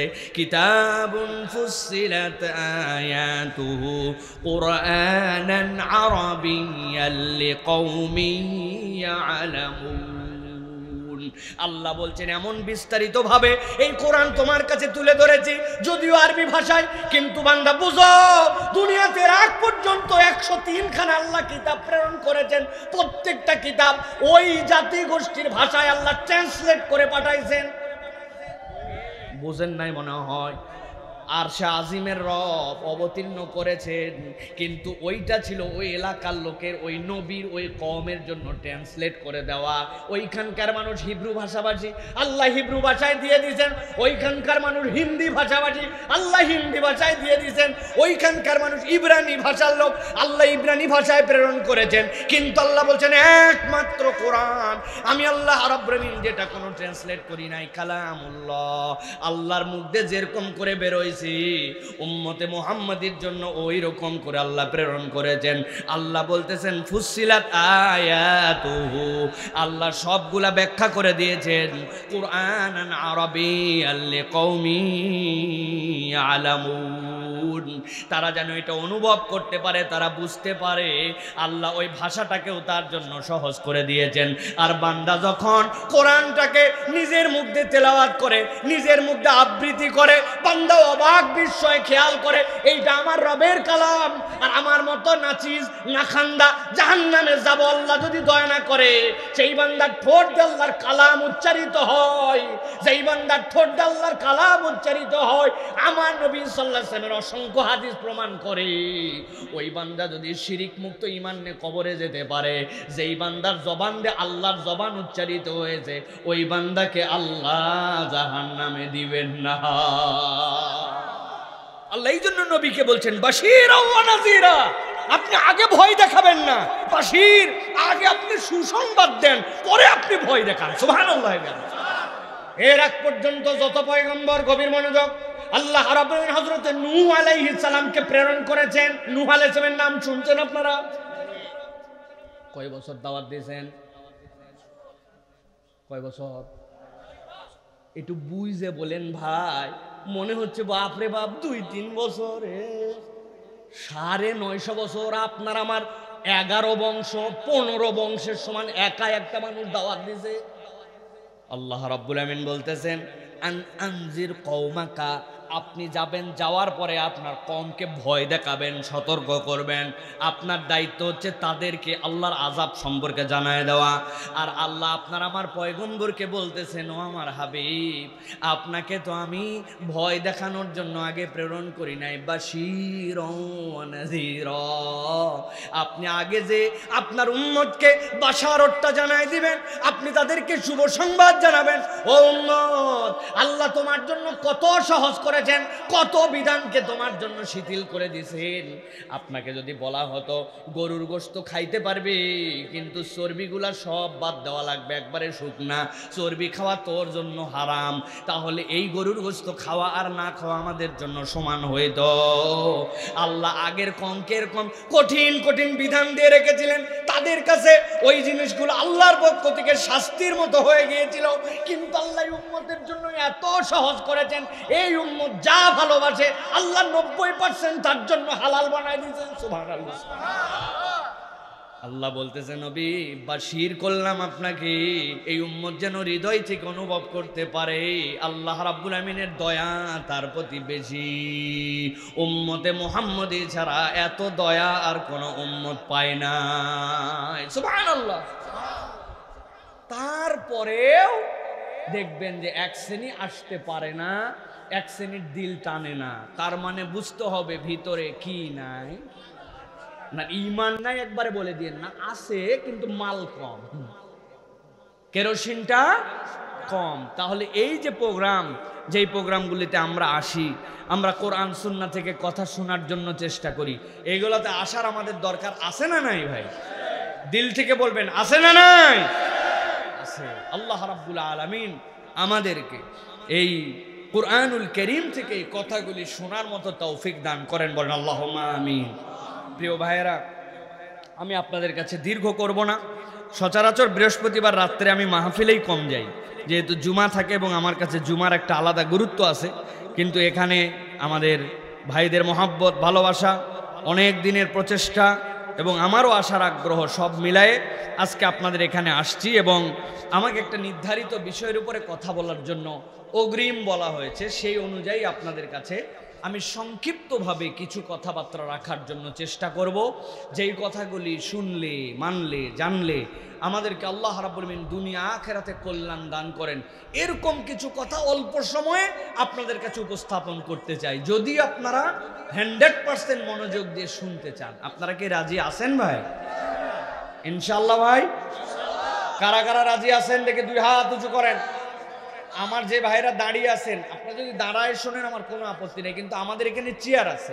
আপনি হয়তো মনে করতে পারেন যে একদম চেয়ারই নাই, তো এখানে এসে বসতে পারবেন কয়েকজন। এখানে 10-15টা সুন্দর ভিআইপি চেয়ার রাখা আছে। আর বাকি দাঁড়ায় শুনতে চাইলে আমার কোনো সমস্যা নেই, আপনি দাঁড়ায় শোনেন, আমার কোনো আপত্তি নাই। কারা কারা আছেন ইনশাআল্লাহ? হাতগুলো একটু টান টান করে তুলতে হবে ভাই, সোজা করে তুলতে হবে, সোজা সোজা হয় নাই। আবার একবার সুযোগ দেই, দেখেন সবগুলো হাত একসাথে সোজা করে উঠাতে হবে। হাতগুলো নামান সবাই। হ্যাঁ, রেডি সবাই? দেখে হাতগুলো একসাথে শক্ত করে সোজা করেন। মাশাআল্লাহ, সোজা করেন, সোজা সোজা। এবার একটু নড়াচড়া দেন, দেখেন কি সুন্দর দেখা যায়। মাশাআল্লাহ মাশাআল্লাহ, নড়া, জোরে জোরে জোরে, নামাইতে তো বলি না। হাত সোজা করেন, সোজা সোজা। এবার গলাটা একটু পরিষ্কার দেন। চেয়ারের উপর একটু নড়ে চড়ে বসেন, তবে একটু সাইজ হয়ে বসেন, একবারে এলায় দিয়েন না, সোজা হন। শক্ত করছেন হাত, গলা পরিষ্কার হয়েছে? হয় নাই, ভালো করে হয় না। মাশাআল্লাহ, হাত শক্ত করেন, শক্ত সোজা। ওই যে পিছনের চাচা, কি হয়েছে আপনার? মন খারাপ? হ্যাঁ, কেবল হাত তুলছে, একটা তো, দুইটা তুলেন। হ্যাঁ, হাত শক্ত করেন, সোজা করছেন সব। এবার বুক বরাবর নেন, এই বরাবর। হ্যাঁ, এবার আমরা আশপাশের মানুষকে জানাতে চাই যে আপনারা যা মনে করছিলেন ঘটনা তা না। আপনারা মনে করছেন বৃষ্টি একবারে শেষ হয়ে গেছে, কেউ নাই মাঠে। আইসা দেখেন মাঠে জায়গা নাই। এরকম একটা জানান দেওয়া তাকবীর দিতে হবে। পারবেন ইনশাআল্লাহ? যারা পারবেন এরকম একটা হিম্মত করে তাকবীর দিতে, তারা বলেন আল্লাহুম্মা আমিন। ভুয়া জানি না হয় এটা, মানে হিম্মত করে তাকবীর দিতে পারবেন যারা, তারা আল্লাহুম্মা আমিন বলছেন, ঠিক না? এবার হাজার পাম পট্টি দেওয়ার পরেও যারা বলতে পারবেন না, যতই ফাম দেন হুজুর কাম হবে না, এরকম কিছু লোক আছে না ভাই? ওই যে গত 1 বছর না 2 বছর আগে দিনাজপুরে গেছি, ওরে পাম দেওয়া দিছি রে ভাই। ভাই আল্লাহর জন্য একটা তাকবীর দিতে হবে, জবান ছেড়ে দিতে হবে, ফাটায় ফেলতে হবে, এই সকল বলে টলে আমি লিল্লাহে তাকবীর বলছি। সামনে এক মুরব্বী ছিল, উনি উত্তর দিছে আল্লাহু আকবার। ওই দিন বুঝছি ভাই পামে কাম নাই, পাম দিয়া কাম নাই। দিল থেকে না আসলে তাকবীর জোরে হবে না, ঠিক না? এটা তাকবীর দিতে পারবেন ইনশাআল্লাহ? যেইগুলা লোক ওই যে মনে করেন এখনো ঘোরাফেরা করতেছে, ওরা টের পাবে, তাহলে আগামী 1 বছর ওরা পস্তাবে। এরকম একটা তাকবীর দিতে হবে। পারবেন ইনশাআল্লাহ? দেখে এটা তাকবীর দেন। আমি যখন বলবো লিল্লাহে তাকবীর, হাত নামাইছেন নাকি? সব হাত এরকম করে থাকতে বলছেন? কি অবস্থা? হাত উপর দিকে ছুঁড়ে দিয়ে আল্লাহু আকবার বলে আবার হাত নামায় নেবেন ইনশাআল্লাহ। রেডি সবাই? রেডি ইনশাআল্লাহ? দেখে এটা তাকবীর দেন। লিল্লাহে তাকবীর, লিল্লাহে তাকবীর। আল কোরআনের আলো, আল হাদিসের আলো, তোমার নেতা আমার নেতা, তোমার নেতা আমার নেতা, আলেম ওলামা যেখানে যেখানে, লিল্লাহে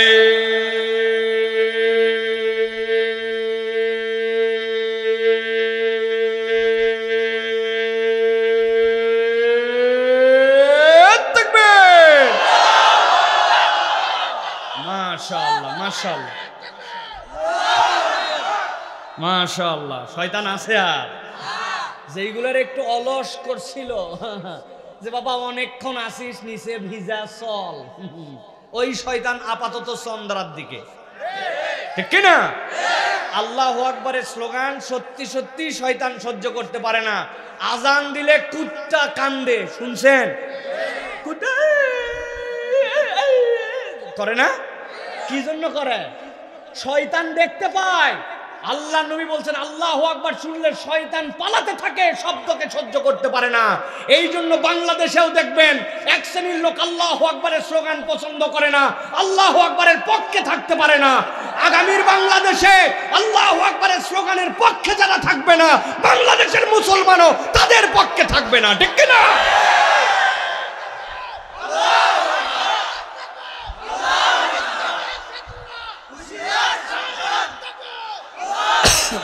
ইনশাআল্লাহ প্রিয় ভাইয়েরা, আল্লাহ রাব্বুল আলামিন আমাদেরকে আল্লাহর পক্ষে থাকার তৌফিক দান করেন। প্রিয় ভাইয়েরা, আজকে আমি আপনাদের কাছে চিন্তা করেছি অত্যন্ত সংক্ষিপ্ত সময়ে কিন্তু অত্যন্ত গুরুত্বপূর্ণ একটা বিষয়ে সংক্ষিপ্ত কিছু কথা বলতে চাই। সেটি হচ্ছে প্রিয় ভাইয়েরা, আমরা যে দুনিয়ার জীবনে আছি, এই দুনিয়ার জীবন একদিন আমাদের শেষ হয়ে যাবে, যাবে না ভাই? যদি যাই তো আমি চিৎকার করে সব কথা বলতে হবে না, কিন্তু সায় দিতে হবে। সব কথা বক্তাদের টার্গেট হচ্ছে খালি দর্শক খালি চিৎকার করুক, না ভাই, চিৎকার করার দরকার নেই, কিন্তু সায় দিতে হবে যে আপনি এই কথার সাথে একমত, আপনি ধীরস্থির ভাবে কথা শোনেন, কিন্তু আপনি রেসপন্স করেন। দুনিয়ার থেকে একদিন আমাদেরকে চলে যেতে হবে, ঠিক না ভাই?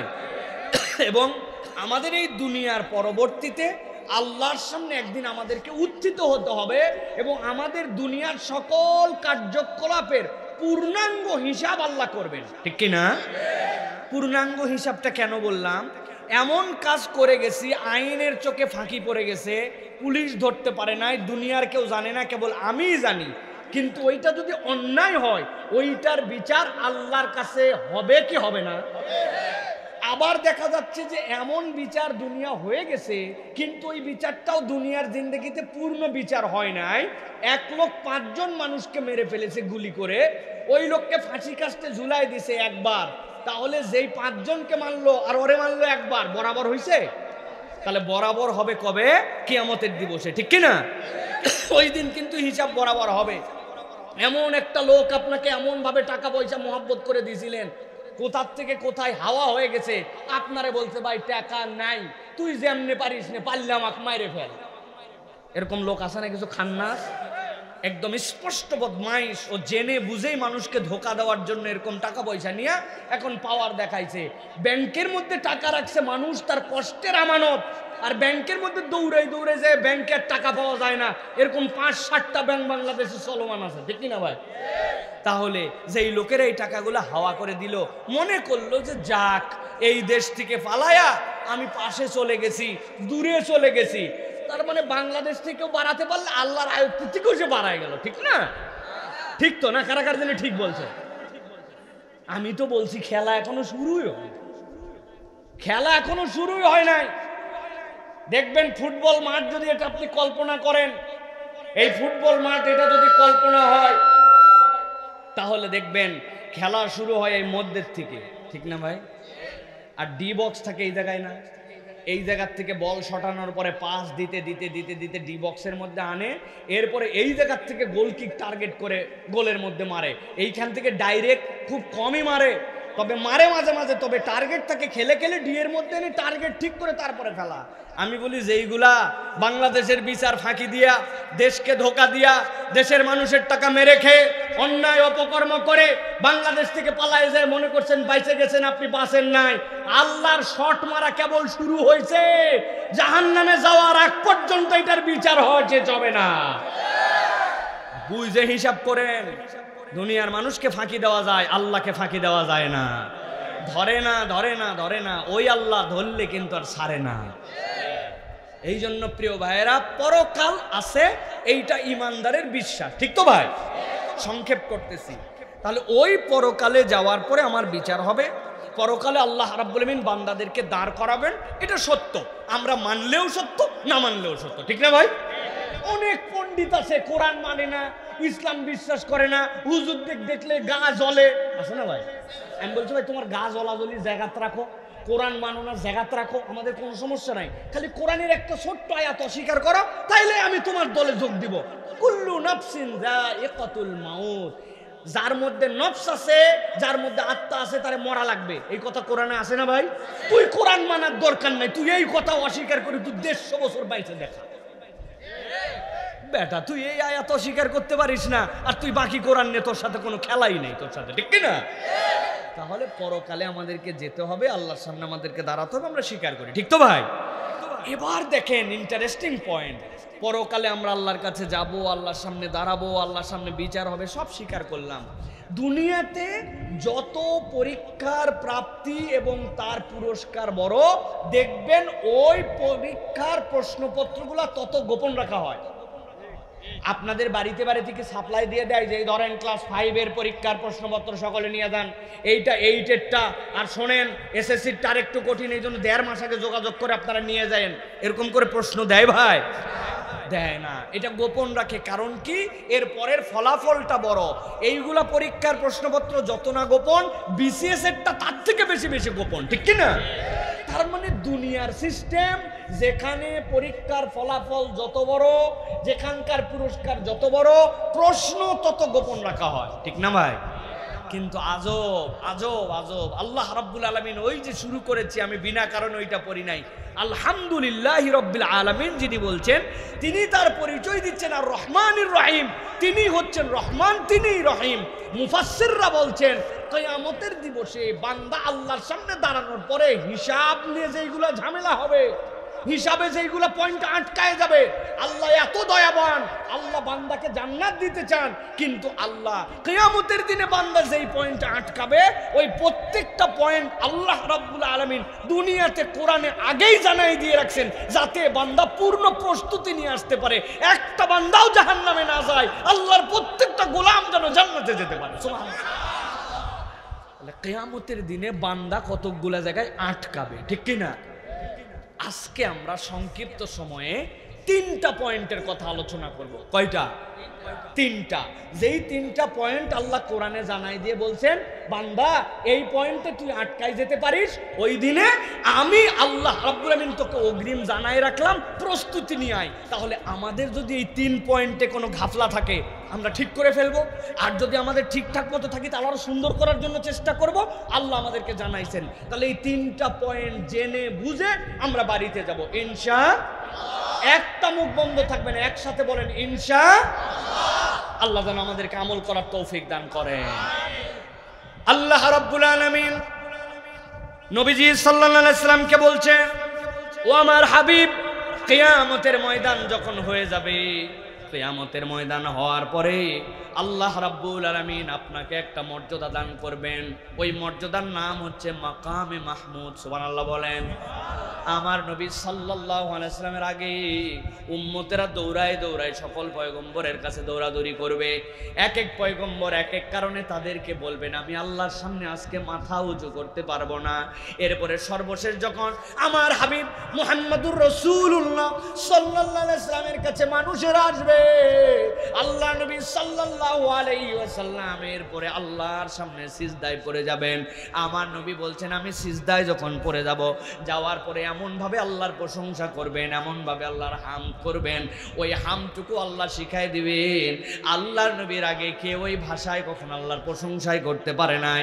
আল্লাহ রাব্বুল আমিনের পয়গম্বর যখন হামদ করতে থাকবেন, আল্লাহ রাব্বুল আমিন তখন পয়গম্বরকে বলবেন, ইরফা রাসাকা ইয়া হাবিবি, আপনি আপনার মাথা উত্থিত করেন ও আমার প্রিয় হাবিব। এরপর আপনি শাফাত করেন, আপনি সুপারিশ করেন, আপনি যার ব্যাপারে সুপারিশ করবেন আজকে তার পক্ষ থেকে সুপারিশ গ্রহণ করা হবে। সুবহানাল্লাহ। আমার হাবিব সাল্লাল্লাহু আলাইহি ওয়াসাল্লামকে আল্লাহ বলবেন, ও আমার হাবিব, দুনিয়ায় যখন আপনি ছিলেন, থাকা অবস্থায় যখন দ্বীনের দাওয়াত দিয়েছেন, ওই মানুষেরা আপনার প্রতি কি বর্বরোচিত আচরণ করেছে, কি পাওয়ার দেখাইছে, কি ক্ষমতা দেখাইছে, কি বাড়াবাড়ি দেখাইছে। নবীজি সাল্লাল্লাহু আলাইহি ওয়াসাল্লামের মাথার উপরে পর্যন্ত উটের ভুঁড়ি চাপায় দিয়েছে। আল্লাহর নবীর গায়ের মধ্যে এমন ভাবে পাথর নিক্ষেপ করেছে, পা মোবারকের মধ্যে রক্তক্ষরণ হয়ে জুতা পর্যন্ত সেই জায়গায় আঠা দিয়ে আটকায় গেছে। একটা মানুষকে কেমন কষ্ট তাহলে দেওয়া যায়? আল্লাহ বলতেছেন, ও আমার হাবিব, আপনি বাড়াবাড়ি দেখেছেন, এই মাতব্বরি দেখেছেন, এই তকব্বরি দেখেছেন। দিনের কথা বলার পরেও দিনের বুঝ নেয় নাই, উল্টা সে বাঁকা হয়ে চলে গেছে। নিজের ক্রেডিট নিয়ে, নিজের ভাব নিয়ে, নিজের দাপট নিয়ে তার চলাচল অন্যরকম হয়েছে।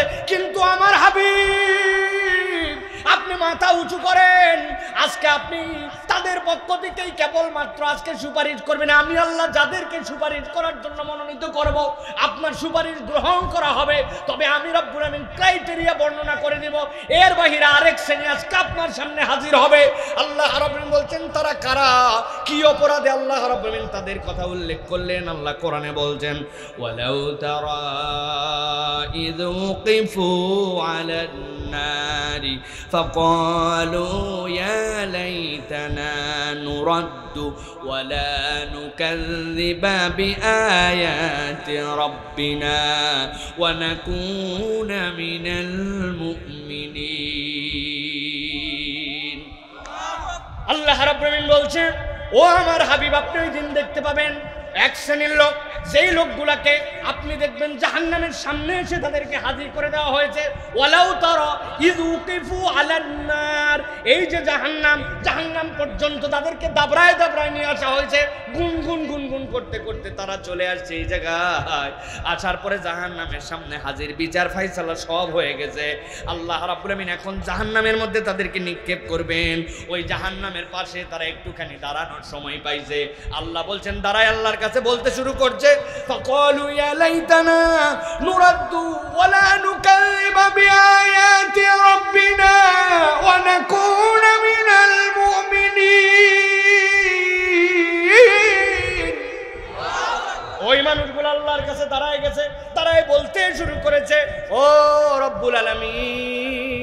দুনিয়ার বুকে অনেক ফুটানি করছিলাম, অনেক মাতব্বরি করছিলাম, কিন্তু আজকে সব ফুটানি শেষ, সব মাতব্বরি শেষ। তুমি আমাদেরকে জাহান্নামের সামনে হাজির করে দিছো, দেখে ফেলছো ওই যে জাহান্নাম, বিচার আমাদের হয়ে গেছে। আল্লাহ ফাকালু, সবগুলা মিলে একসাথে বলতে শুরু করবে ইয়া লাইতানা, হায় আফসোস আমাদের, হায় আফসোস আমাদের, তো আফসোসের কোনো শেষ নাই।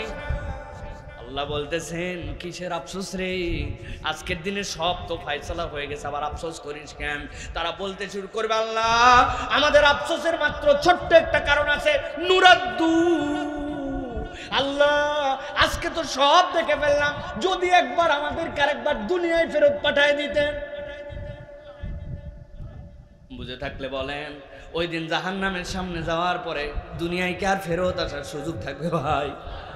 আল্লাহ বলতেছেন ওদেরকে জিজ্ঞাসা করো তো, দুনিয়ার থেকেই তো এখানে আসছো, দীর্ঘ পথ পার করে তো এখানে আসছো, তাহলে আবার কি দুঃখে তোমরা দুনিয়ায় যেতে চাও? দুনিয়ায় যাওয়ার উদ্দেশ্য কি, কি মনে করতেছ এবার দুনিয়ায় গেলে বেঁচে যাবে নাকি? না, ওরা সাথে সাথে বলতে শুরু করবে আল্লাহ আমরা যদি দুনিয়ায় ফেরত যেতে পারি, আমরা দুইটা কাজ সুন্দর করে করব। কি কাজ? ওয়ালা নুকাযযিবা বিআয়াতি রাব্বিনা, দুনিয়ায় থাকতে পণ্ডিত করে আল্লাহর আয়াত জানার পরেও, আল্লাহর হুকুম পরিষ্কার হওয়ার পরেও, আল্লাহর বিধান আমাদের সামনে উন্মুক্ত হওয়ার পরেও আমরা মাতব্বরি করে তোমার বিধানকে অস্বীকার করছিলাম। আল্লাহ আমাদের বুঝ ক্লিয়ার ছিল, কিন্তু যৌবনের তাড়নায় গরম দেখায়া, পাওয়ার দেখায়া কি হবে এইরকম আমাদের মধ্যে অ্যারোগেন্স এসে গেছিল। আল্লাহ তোমার আয়াতগুলো অস্বীকার করেছিলাম, একবার যদি দুনিয়ায় ফেরত পাঠাও তোমার কাছে ওয়াদা করতেছি এইবার গেলে আর তোমার আয়াত অস্বীকার করবো না। ওয়ানাকুনা মিনাল মুমিনিন, একবার ফেরত পাঠায় দেখো আল্লাহ আমরা পূর্ণ মুমিন হয়ে যাব।